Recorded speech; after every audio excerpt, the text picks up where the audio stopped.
자, 그러면 이제 직장 가입자가 내야 되는 보수월액, 소득월액 보험료를 계산을 해봤어요. 그리고 피부양자가 되기 위한 소득 요건과 재산 요건을 따져봤습니다.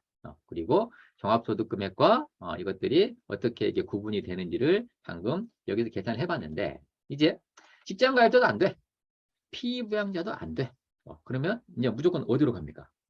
지역 가입자로 가버립니다. 그럼 지역 가입자로 갔을 때 이제 지역 가입자의 보험료, 이거는 어떻게 계산이 되는지를 또 한번 계산을 해봐야 되겠네요. 자, 그래서 지역 가입자 월별 보험료를 계산을 해보겠습니다.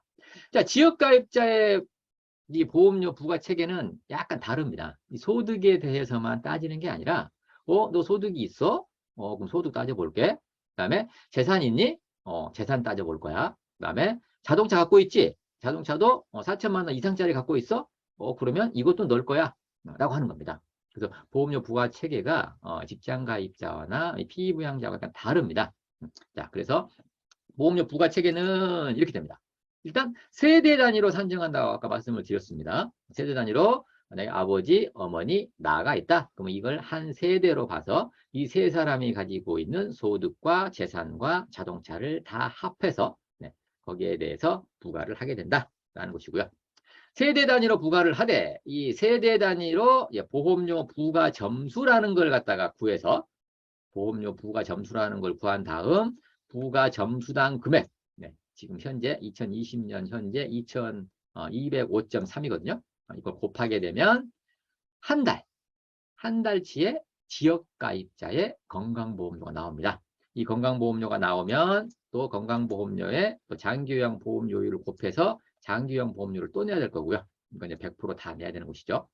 이렇게 세대 단위로 부과가 되는데, 그러면 여기에 보험료 부과 점수 있죠? 이거는 어떻게 부과할 거냐? 이겁니다. 보험료 부과 점수를 어떻게 부과할 거냐? 그러면 보험료 부과 점수를 어떻게 산정하는지를 좀 보겠습니다. 자, 소득과 재산에 대해서 부과를 하는데요. 자, 소득은 자, 아까처럼 이렇게 계산이 됩니다. 자, 이자 배당은 100% 적용이 됐죠.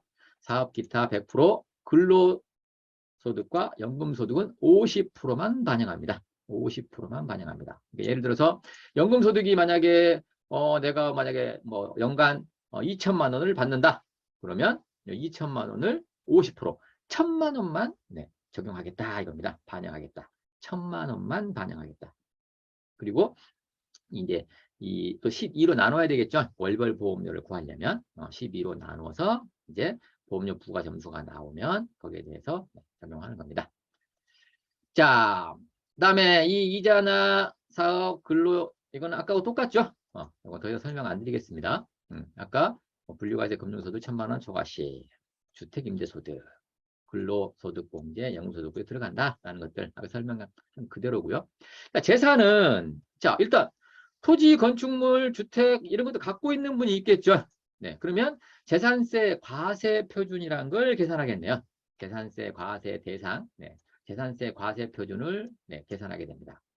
자, 그러면 내가 토지가 있을 수 있겠죠? 그러면 주택은 없습니다. 토지하고 상가 있어. 그러면 토지하고 상가의 재산세 과세 표준을 계산을 하게 됩니다. 주택은 없으니까 계산이 안 되겠죠. 이렇게 계산을 해서 재산세 과세 표준이라는 걸 계산을 한다. 이게 재산금액에 들어간다는 거고요. 그 다음에 자, 내가 토지나 상가는 있는데요. 토지나 상가는 있는데 주택이 없어요. 주택이. 그러면 토지나 상가에 대한 재산세 과세 표준이 있겠죠? 자, 주택이 있으면 주택에 대한 재산세 과세 표준이 들어가나 주택이 없다라고 한다면 토지와 상가의 재산세 과세 표준에다가 이제 어딘가 살 거 아닙니까? 내 주택이 없으니 어딘가에 임차로 나무 집에 가서 살고 있을 거 아니에요? 그러면은 거기에 대해서 보증금 주고 있겠죠? 전세 보증금이라든가 아니면 보증금 얼마, 월세 얼마 이래가지고 임차주택에 살고 있을 거 아닙니까? 그러면 임차주택에 대한 보증금하고 월세 금액을 요 주택이 있는 것처럼 점수를 산정하게 됩니다. 주택을 소유하지 않은 대신에 임차주택에 대한 보증금과 월세 금액을 환산 방식에 의해서 이거를 환산합니다. 그거를 재산금액에 포함을 시키겠다. 라는 것이고요. 그다음에 이제 자동차 같은 게 있을 수 있겠죠. 이런 것들은 이제 9년 이하인, 그다음에 4천만 원 이하인 자동차에 대해서는 이것도 재산으로 간주를 하겠다. 그래서 부과를 하겠다라고 하는 겁니다. 자, 큰 줄거리는 이렇게 되고요. 그럼 좀 자세하게 들어가 보겠습니다. 보험료 부과 점수를 산정하는 기준은 이렇게 되는데, 그럼 산정은 어떻게 할 거냐? 방법도 좀 알 필요가 있겠죠? 자, 보험료 부과 점수의 산정 방법은 이렇게 계산합니다. 방금 봤듯이 소득이나 재산, 자동차에 부과하는 점수를 합하겠다. 부과 점수를 합하겠다라는 거고요. 근데 이제 이 두 가지 나눠집니다. 소득에 대해서. 소득이 336만 원을 넘어가는 사람들은 자, 이 336만 원이라는 얘기는 자, 예를 들어서 뭐 사업소득이라고 가정을 했을 때요. 내가 1,000만 원을 벌었다. 그러면 만약 90% 경비율을 인정받았다. 1,000만 원에 100만 원 아니겠습니까? 900만 원을 빼버리면 이렇게 계산을 해서 그래서 약 3,360만 원 사업소득이 매출액이 발생했을 때 필요경비를 90%라고 가정한다면 필요경비가 이게 높기는 높습니다. 이게. 그래서 이 3,360만 원 이하다 그러면 연소득 336만 원으로 봐서 336만 원을 넘어가면 자, 소득 등급별 점수, 재산 등급별 점수, 자동차 등급별 점수 더하겠다라고 하는 거고요. 이하다. 소득이 적죠. 자, 소득이 없거나 소득이 적다고 해서 소득에 대한 그 건강보험료를 아예 안 내는 게 아닙니다. 만약에 재산도 없어, 자동차도 없어, 소득도 없어. 근데 나는 혼자 살아. 직장 다니는 것도 아니야. 그러면 직장 가입자는 못 갈 거 아닙니까? 또 피부양자는 못 들어가. 다른 가족이 없어서. 그럼 지역가입자를 가야 되는데 소득이 없으니까 점수가 없을 거 아닙니까? 그러면은 건강보험료를 한 푼도 안 내도 되는 것이냐? 라는 겁니다. 우리나라는 건강보험료 그 혜택을 보려면 최소한 이거는 내야 된다. 네가 소득이 없다 하더라도. 그게 지금 한 14,600원 정도 되거든요. 이 14,600원 정도는 무조건 내라. 그래서 월별 보험료액에 하한해. 이걸 냅니다. 14,650원을 내라. 이겁니다. 요걸 아까 205.3으로 나누면은 이제 보험료 부과 점수가 된다는 얘기죠. 그래서 이 재산이 있으면 재산 등급별 점수, 자동차 있으면 점수를 합해야 되는데 재산이 없다, 자동차가 없다. 그러면 최소한 14,650원은 내라. 요겁니다. 이렇게 소득이 없다 하더라도 지역건강보험료는 최소한의 금액은 내야 된다. 라고 해서 지금 이렇게 구분을 만들어 놓은 것이거든요. 요거 좀 이해하시면 될 것 같고요. 그러면 여기 보면은 이제 이 등급별 점수가 있어요. 등급별 점수. 이 등급별 점수는 어떻게 산정을 할 거냐? 또 어떻게 매길 거냐? 이게 또 이제 주어져야 되겠죠. 자, 그래서 자, 등급별 점수는 이렇게 나눠집니다. 소득 등급별 점수, 재산 등급별 점수, 자동차 나눠지는데 자, 소득 등급별 점수는 옛날에는 이렇게 계산했었습니다. 9월 1일 이전까지는 소득이 얼마야? 2천만 원이야? 연간?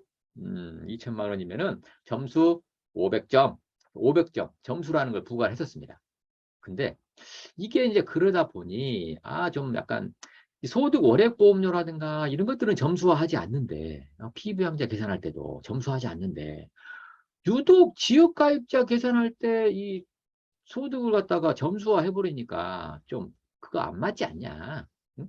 그래서 이번에 9월 1일부터는 그냥 소득 금액이 나오면요. 그 계산 방식에 의해서 소득 금액이 나오면 그냥 건강보험료율을 6.99%로 곱해버립니다. 그럼 내라 이겁니다. 그래서 재산이라든지 자동차가 없으면 소득에 대해서만 6.99% 곱해서 다 내라. 혼자. 그래서 정률제, 점수화하지 않고요. 정률제, 건강보험료율을 곱하는 걸로 바뀌었습니다. 이게 소득등급별 점수가. 그래서 소득 등급별 점수 그 표가 없습니다. 옛날에 있었는데. 근데 이 재산 등급별 점수와 자동차 등급별 점수는 이제 그 표가 있습니다. 표는 이따가 좀 보겠습니다만 그 표에 따라서 이렇게 60등급으로 나눠놨습니다. 60등급. 최소 22점부터요. 재산이 얼마야? 네, 1억입니다. 그러면 22점. 10억입니다. 네, 2,341점. 예를 들어서. 그래서 최소 22점부터 2,341점 이렇게 해놨거든요. 여기에 205.3을 곱한다 그랬잖아요. 올해 기준으로. 그래서 22점에 205.3을 곱하면 4,500원이 되고요. 2,300점에 205점을 곱하면 48만 원이 됩니다. 최소 재산에 대해서는 48만 원을 낼 수 있다라는 겁니다. 재산이 엄청나게 많으면 한 달에 재산만 가지고도 48만 원까지 낼 수 있다라고 하는 것입니다. 그래서 요건 이따가 표를 한번 볼 거고요. 네, 이렇게 나눠진다는 거. 그리고 이 재산 등급별 점수를 갖다가 내려면 이 재산 금액이 1억이냐 10억이냐에 따라서 이 등급을 나눠놨는데 이 재산 금액은 어떻게 구할 것이냐? 아까 집이 있다, 토지가 있다, 건물이 있다, 재산세 과세 표준 금액 우리 계산할 수 있었죠? 네. 토지나 건물에 대해서는 재산세 과세 표준 금액을 계산하고 주택이 있으면 뭐 토지나 건물만 계산하면 되고요. 그다음에 주택이 있으면 주택을 합하면 되고 자 주택이 없다 그러면 임차 살고 있다 그랬죠? 그러면 임차 살고 있는 것에 대해서 이 재산화하는 그 공식에 의해서 임차 주택도 이 재산 금액으로 환산하게 된다. 거기에서 기본공제라고 껴줍니다. 기본공제. 이거는 좀 재산 금액이 과도하게 나오면 이거 좀 이 재산 금액을 좀 적게 해주기 위해서 공제를 해주는데요. 옛날에는 그렇게 많이 해주지 않았거든요. 근데 이제 9월 달부터 이 기본공제액을 일괄적으로 재산 금액이 얼마인가에 상관없이 무조건 5천만 원을 빼줘버립니다. 무조건. 그러니까 이 재산 금액을 계산을 해서 5천만 원 이하면 재산 등급별 점수는 없는 거예요. 안 넣어도 됩니다. 그래서 이제 이 재산 금액이 얼마가 나오냐에 따라서 달라지겠네요. 그래서 기본 공제액은 5천만 원을 해주는데 이거 이따 한번 볼 거고요. 자, 자동차 등급별 점수는 이제 이것도 이제 너 몇 년 보유했어? 3년 지났어? 5년 지났어? 그다음에 이게 얼마짜리야? 배기량이 어떻게 돼? 라는 거에 따라서 점수를 매겨놨습니다. 11점부터 217점까지 매겨놨는데 요거에 이제 205.3을 곱하게 되면 약 2,200원부터 44,000원까지. 자동차는 최고 내봤자 44,000원 된다는 거죠. 한 달에. 44,000원. 이게 48만 원보다는 뭐 그렇게 크게 높은 금액 같지는 않습니다만. 근데 44,000원씩 1년 12달 내면은 이것도 굉장히 커지는 금액 아닙니까? 거의 뭐 50만 원이 넘어가 버리기 때문에. 그래서 자동차 등급별 점수는 이렇게 계산을 하되 근데 자동차가 이제 만약에 4천만 원 이상인 자동차를 갖다가 부과를 한다고 했는데 처음에 샀을 때 4천만 원이 넘어갔어요. 근데 이게 이제 자동차 사다 보면은 타고 다니다 보면은 가치가 떨어질 거 아닙니까? 감가될 거 아닙니까? 가치가 떨어지는 걸 반영을 합니다. 그래서 그 감액률을 정해놨습니다. 국가에서. 이거 국내 자동차야, 해외 자동차야, 몇 년 지났어? 라는 거에 따라서 너는 한 80%만 적용해. 너는 70%만 적용해. 그래서 첫 해에 4천만 원짜리를 샀는데 그 두 번째 해에 만약에 이걸 80%만 인정받았다. 그러면 4, 8은 32, 3,200으로 떨어졌죠? 자동차 등급별 점수는 없습니다. 4천만 원 이하이기 때문에. 그렇게. 자동차 하나가 몇 대 있다 그러면 이건 합산하겠죠, 당연히.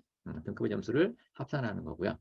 크게 보면은 이렇게 구분이 됩니다. 이렇게 구분이 되는데 자 그러면 이제 좀